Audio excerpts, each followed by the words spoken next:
ለዚች ሀገር ሰላምና ጤና መስራት ከፈለጋችሁ መነሻው የኪስ ምታት ነው ብለናል። ሰው ራሱን ተሻለ ደረጃ ላይ ለማድረስ ምክንያት መጠቀም ከምንም በላይ ራሱ ላይ ወንጀል መፈጸም። ወንድሜ ካለበት ህይወት ለመውጣት ነው ምክንያት፣ የተሻለ ህይወት ለማግኘት ነው ምክንያት፣ ራስክን ለመቻል ነው ምክንያት። ምክንያት አለኝ ማለት ያለብህ ጎዳና ወድቃ አይደለም። ምን ነው ስትባል ምክንያት አለኝ አትበል። ድሃ ሆነ ምንድነው ስትባል ምክንያት አለኝ የራሴ የሆነ አትበል። እሱ አያዋጣም። ምክንያት መጠቀም ተሻለ ደረጃ ላይ ደርሰ እንዴት ግን ልትቀየር ቻልክ ስትባል ምክንያት አለኝ። ስትፈጋ ስትሰራ ለውጥ ስታመጣ ይሮጥ ነው።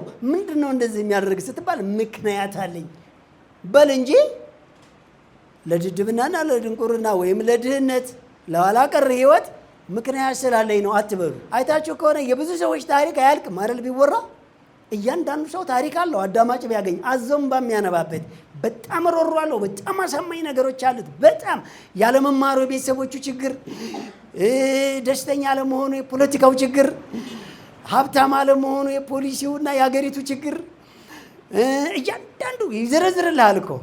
ግን ይጠቅማል ጎበዝ። ለአእምሯችን ምን እየነገርነው ነው? ሀሳብ ኮንሽስ ማይንድ ሪከርድ እየያዘ ነው ያለው። ሳናስበው ዋጋ እያስከፈለና ያለው።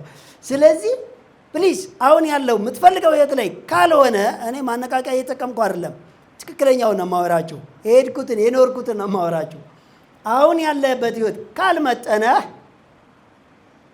ስለዚህ በጣም ጥፋተኛ ነህ።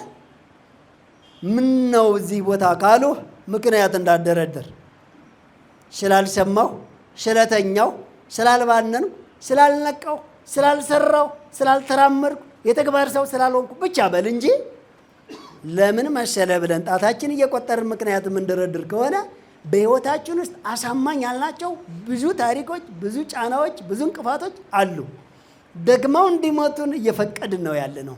አገሩ ላይ መኖር እየፈለገ በስደት ሀገር ላይ እንዴት ሲሉት ምክንያት ከደረደረ፣ በድህነት እየኖረ ሀብታም መሆን ፈልጎ እንዴት ሲሉት ሰበብና ምክንያት እየደረደረ፣ ህዝብን እየጎዳ በአንድም በሌላም ትውልድን እየጎዳ እንዴት ሲሉት እንደዛ የሚያደርግበትም ምክንያት ከደረደረ ኦሬዲ ሞቷል። የምሬን ነው የምላቸው። ስለዚህ ምንም ምክንያት እንዳደረድሩ የተለያየ ሚዲያ ላይ ሰዎችን ስለማይ ነው ይሄን የሆንኩበት አሳማኝ ነገር አለ ይሉኝ።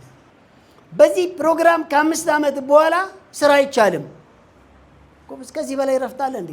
ሚሊዮነሮችም ቢሊዮነሮችም ወዛደሮችም አምባሳደሮችም ሰራተኞችም ተማሪዎችም ተቀጣሪዎችም ቀጣሪዎችም ሁላችሁም ስሙ።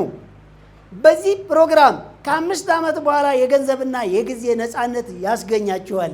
ስለዚህ ህግና ደንቡን አክብሩ።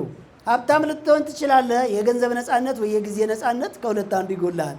ድሃ ከሆነ ሁለቱም የለም። አውርተናል። ለዚች ሀገር ሰላምና ጤና መስራት ከፈለጋችሁ መነሻው የኪስ ምታት ነው ብለናል። ስለዚህ የኪስ ምታትን እናስወግድና የራስ ምታት ይተወናል።